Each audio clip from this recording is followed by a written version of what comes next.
Angel number 1010 guys, i-check nyo yung ibig sabihin niyan. Baka may additional mensahe sa inyo ang inyong mga anghel gabay. Pero this is abundance of money mga kapisen, abundance of love.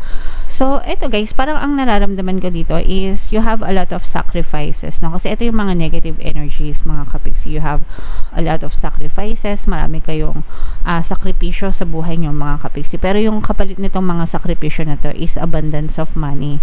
And eventually abundance of happiness din.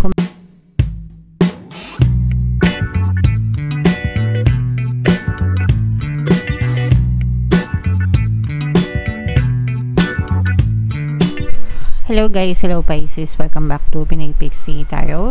Money Money Come to Me mga kapixie. Ang pamagatang episode natin ngayon is money reading para ngayong September para sa Pisces, Sun, Moon, Rising, Sign, and Venus. Unahin natin tong deck na to guys. Tingnan natin yung mga money manifesting techniques para sa inyo guys. To. So we have Desire. Ayan. Close up natin. Yan.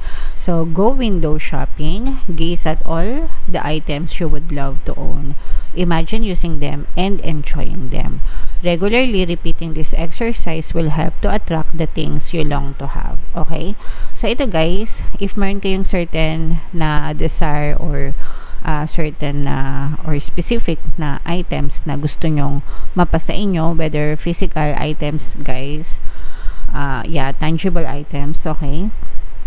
Imagine using them as possible. So, pwede kayong mag window shopping, di ba? Habang inaantay nyo pa na dumating yon, o kaya naman sa online shopping, di ba? Usually sa online shopping, nag-add to cart tayo pero hindi tayo nang check out.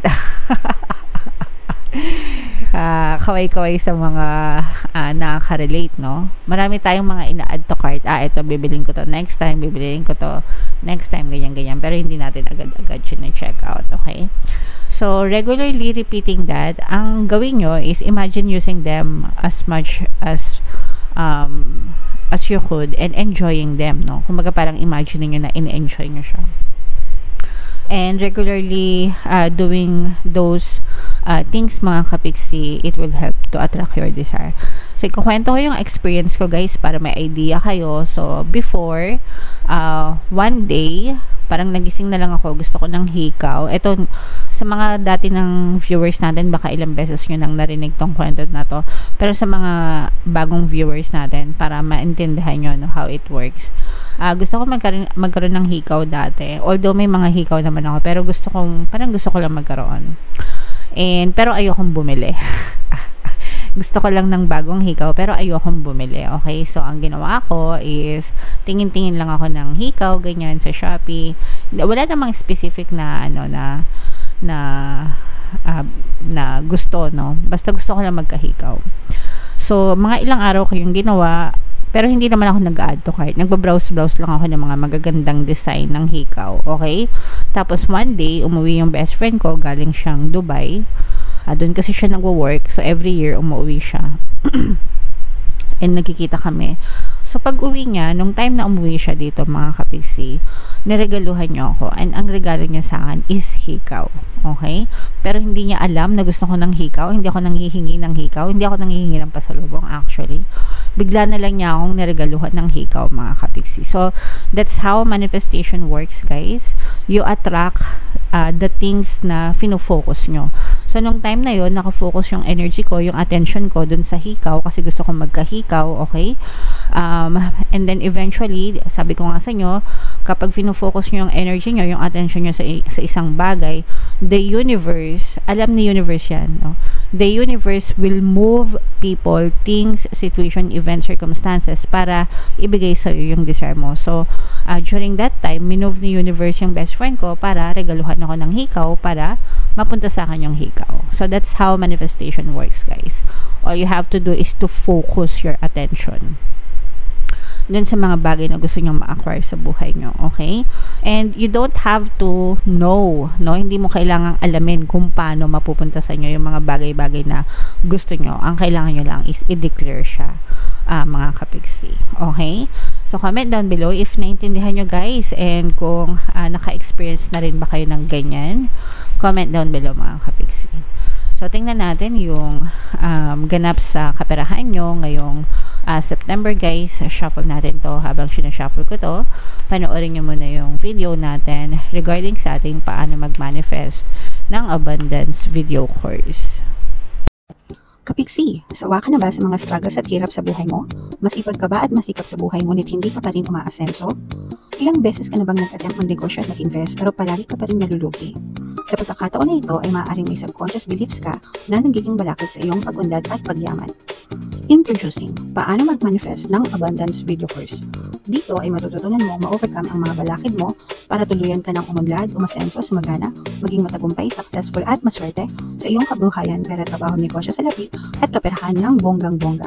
Dali, mag-send na ng email sa pinoypixie@gmail.com at simulan na ang iyong pagyaman ngayon.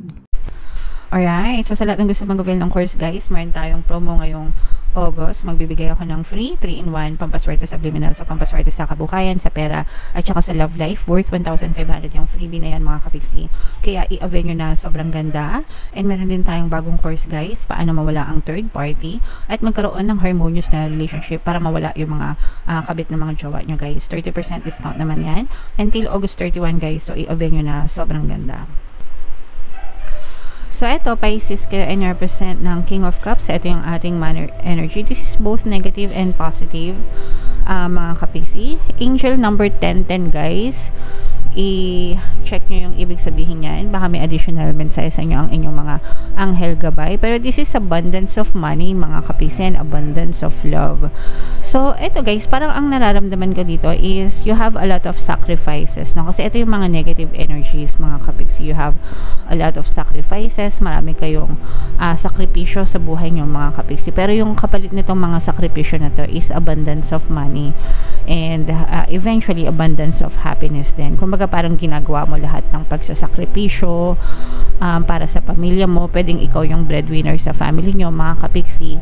Pwedeng nasa ibang bansa ka, malayo sa pamilya. So yun yung pinakamasakit na sakripisyo kasi, no, yung tipong iiwanan mo yung pamilya mo para makapagtrabaho. O kaya naman kahit hindi sa ibang bansa, pero kahit na dito lang sa Pilipinas, baka nadidestino ka sa ibang lugar para sa trabaho mo. Pero you have to do that, mga kapiksi, kasi mas malaki yung kita, ganyan. So yun yung mga sacrifices. O kaya naman guys, parang kahit nasa bahay ka lang, hindi mo, or kahit na magkakasama naman kayo, pero parang less yung time mo sa family, sa bahay, kasi puro overtime, ganyan, kakatrabaho. So yeah, so yun yung nakikita natin ng mga sacrifices. Kahit na yung iba sa inyo, baka maliliit pa yung mga anak nyo, diba? Tapos nagtatrabaho. And okay lang naman yun guys, kasi para sa kanila naman yun, mga kapiksi. Pero ibalanse nyo rin lang, diba? Pag rest day nyo, mag-rest kayo and make sure na talagang you give time, you spend time with your family and with your loved ones. Wala namang guys, wala namang hindi nagsakripisyo sa buhay. Kahit yung mga successful na tao, no, nagsasakripisyo yan, mga kapiksi. So okay lang yan.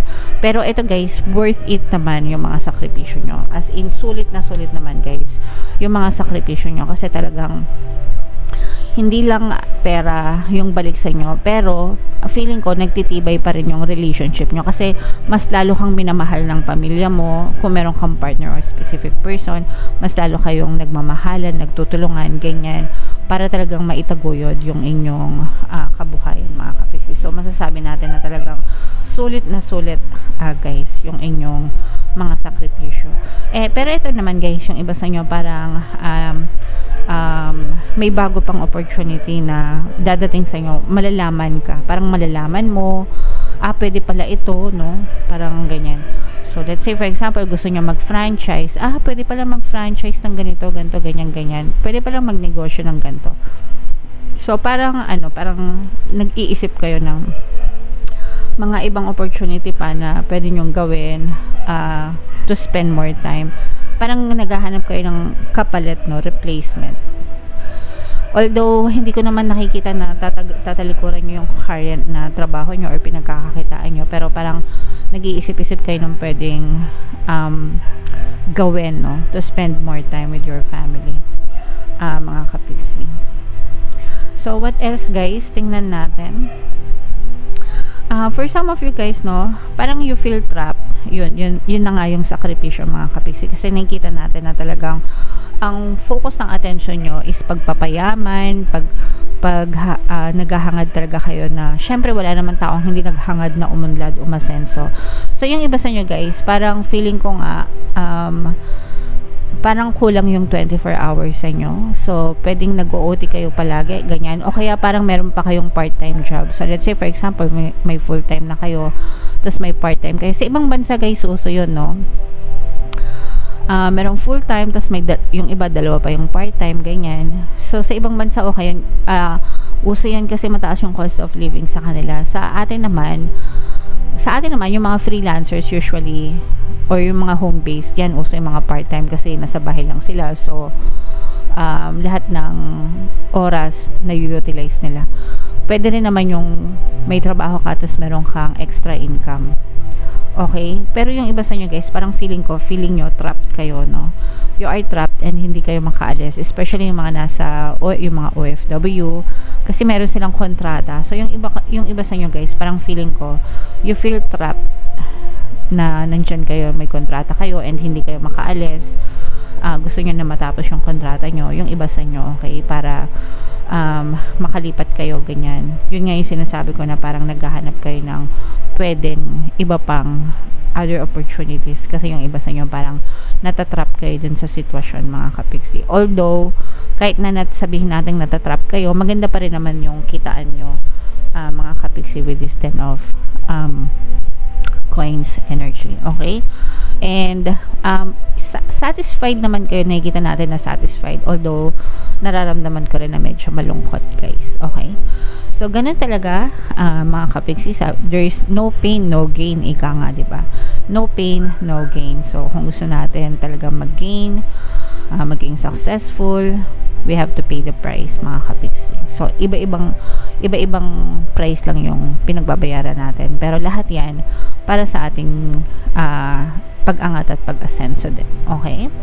Alright. So, yeah. Comment down below, guys, Pisces, if feeling nyo naka-resonate kayo dyan. And ito guys, i-mind nyo na yan, no? Abundance of money, abundance of happiness, pera. Ayan. Tsaka itong mga no opportunities na to guys, i-mind nyo na yan sa comment section. Para sa inyo talaga yan, Pisces. And wag nyong kalimutan, sabayan nyo guys ng pakikinig ng ating mga pampaswerte subliminals, no? Para talagang umasenso and maging maswerte kayo guys sa inyong kaperahan. Ito yung playlist mga kapiksi, super effective. And ito naman yung ating success stories ng paano mag-manifest ng abundance video course. Click here to subscribe guys, and click here to join our membership program. Thank you for liking, sharing, and subscribing. See you all guys. I love you all. Have a nice day. Bye-bye.